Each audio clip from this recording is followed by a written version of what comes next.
Hello everyone, welcome back to my new blog. এখন বেলা 11টা বাজে। তো আরিশাকে নিয়ে ওর পাপা চলে এসছে সেলুনে, আরিশার চুল কাটতে হবে। তো এই সেলুনে একটু ভিড় আছে। তো এখানে দেখছে একটা জেঠু আর জেঠিমা ওরা মুরগির খামার তৈরি করছে। তো আরিশা এটা দেখছে, ওর জানার অনেক কৌতূহল, এটা কেন তৈরি করছে, মুরগি এখানে কিভাবে থাকবে, হাঁস কিভাবে থাকবে, কিভাবে ডিম পারবে, অনেক প্রশ্ন করছে। কি বানাচ্ছ বলো তো?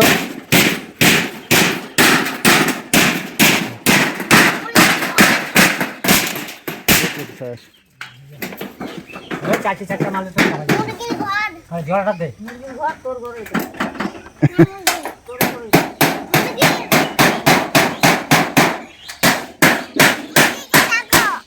মুরগি খাবে? মুরগিকে ডাকো। মুরগি আপনি যাবে সন্ধ্যাবেলা? তুমি তো আমার নিজের বাড়িতে যেরকম যাও মুরগি চলে যাবে। দেখি দেখি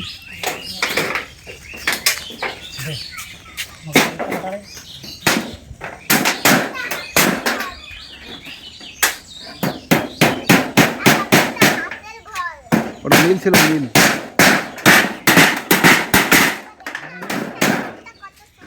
হ্যাঁ, কোথায় হাঁসের ঘর মা? হাঁসের ঘর বাগান, আম বাগান। আসো আম বাগানে যাবে, ঘুরতে আসো। এসো আম বাগানে ঘুরবে, এসো সেই বাগানে ঘুরবে, এসো চলে এসো।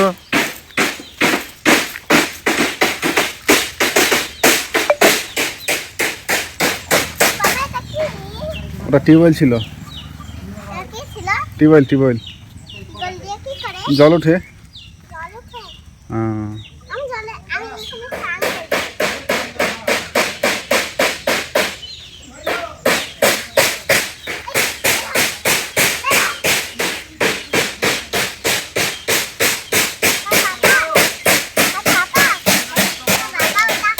বাবাজি যাও।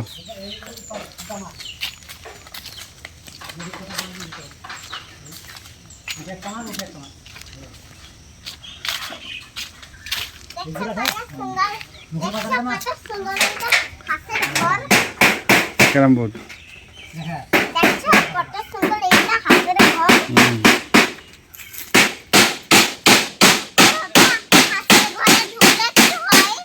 ঢোকা যায় না, ঢোকা যায় না, ঢোকা যায় না মা। ওষুধ হয়, ওষুধ কথা ধরবে মা। এদিকে এসো দেখি।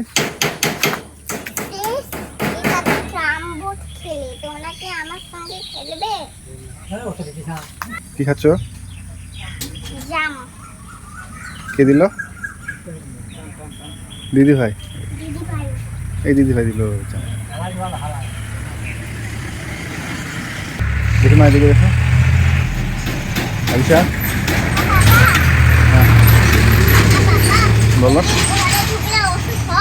হ্যাঁ হ্যাঁ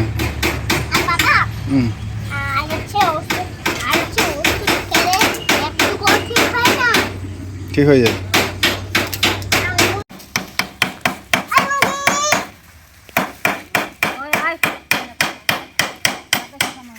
দিদিকে বলো তো মুরগির ঘরটা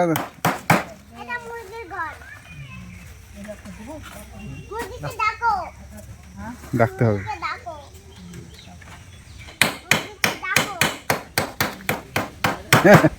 মুরগি আপনি যাবে, চাচিকে বলো।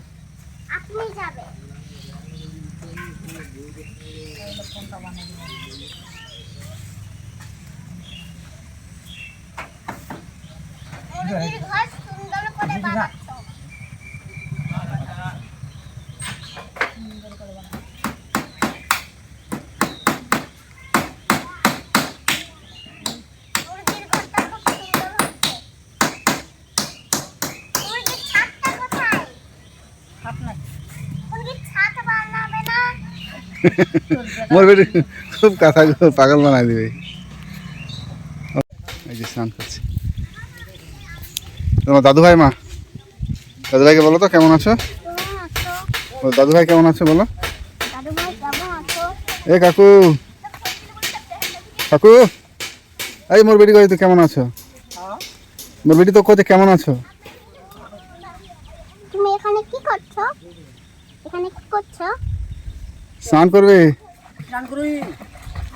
পুকুরে সাপ আছে। সাপ নাই?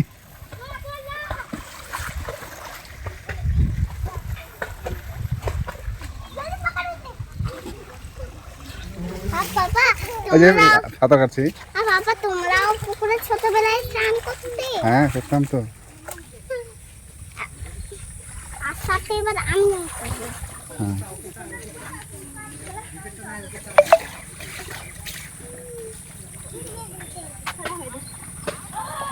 किधर कितना सांप है? এতক্ষণ শুনলেন আমার পাকা বুড়ির পাকা পাকা কথা। ওর অনেক কিছু জানার কৌতূহল। এতক্ষণ ওর পাপার সঙ্গে ঘুরছিল, সেলুনে ভিড় ছিল, এখন ও বসে গেছে চুল কাটতে। ওর সব কিছু জানার কৌতূহল। ও কেমন করে সাঁতার কাটছে, পুকুরে কেন স্নান করছে, পুকুরে তো সাপ থাকে, অনেক প্রশ্ন করেছে ওর পাপাকে, ওর দাদুকে। হাঁস মুরগির খামারে শুধু হাঁস মুরগি থাকবে, মানুষ থাকবে না কেন? এরকম প্রশ্নের উত্তর দেওয়া যায় বলুন? ওর কথা শুনে সবাই খুব হাসছিল। আসলে আমার মেয়ে এরকমই, ও সবাইকে খুব কাছের করে নেয়। ও কাউকে, আমার নতুন কাউকে যদি দেখে, অপরিচিত কাউকে দেখে, ও খুব সহজেই ওর সঙ্গে কথা বলে ও তাকে কাছের করে নেয়। ওর সঙ্গে কথা বলতেই হবে। আচ্ছা বাবা বেটির তো বেশি স্টাইল এখন, বেটার স্টাইল কম। বাপটা স্টাইল নি, বাপটা সাধারণ।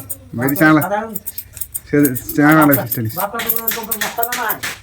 চ্যাংলা তো মস্তান হবেই। হ্যাঁ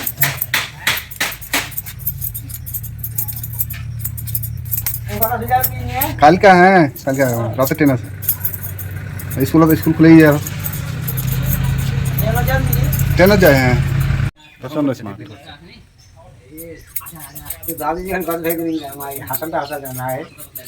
বাপে তো বাঁচে নাই, আমার দাদু তো আগের মানুষ। সবাই পরিবর্তন হয়ে যায়, আগের সমাজ আলাদা, এখন আলাদা।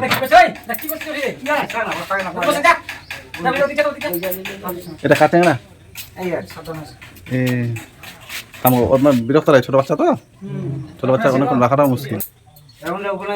তোমার ছেলে তো, তোমার ছেলে তো, তোমার ছেলে না, এটা তো বলছি। নিমে দাঁতন সব রকম অনেক, 800 দাঁতন বিক্রি হয়েছে। হ্যাঁ হ্যাঁ একদম বসে রাস্তাত নিয়ে সন্ধ্যাবেলা, সকালে বসে বেশি। এখনো অনেক মানুষ আছে দাঁতন করে, ব্রাশ টাশ করে না এখনো। আগে হ্যাঁ বয়স্ক মানুষ।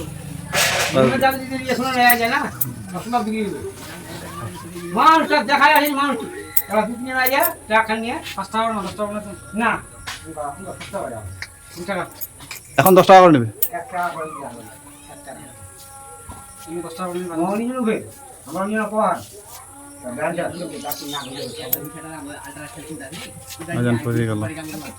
এখন দুপুর 1টা বাজে। তো ওরা সেলুন থেকে চলে এসেছে আর আমাদের সবার স্নান টান হয়ে গেছে। তো আরিশাকে এই ফরকটা আমি পরিয়ে দিলাম, এটা আনোয়ারদা নিয়ে এসছে ওর জন্য।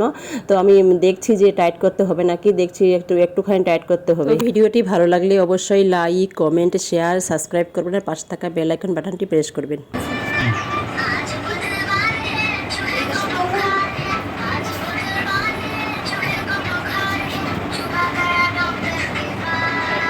এখন বিকাল 5টা বাজে। তো আরিশা এখন কাকিমার সঙ্গে চলে এসছে ওদের নতুন বাড়িতে। ছাগলটা কি করছে?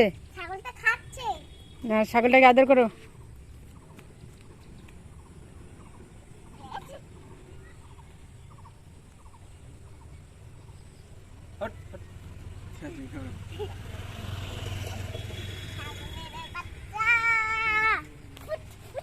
সুন্দর টাটা। এই যে মনে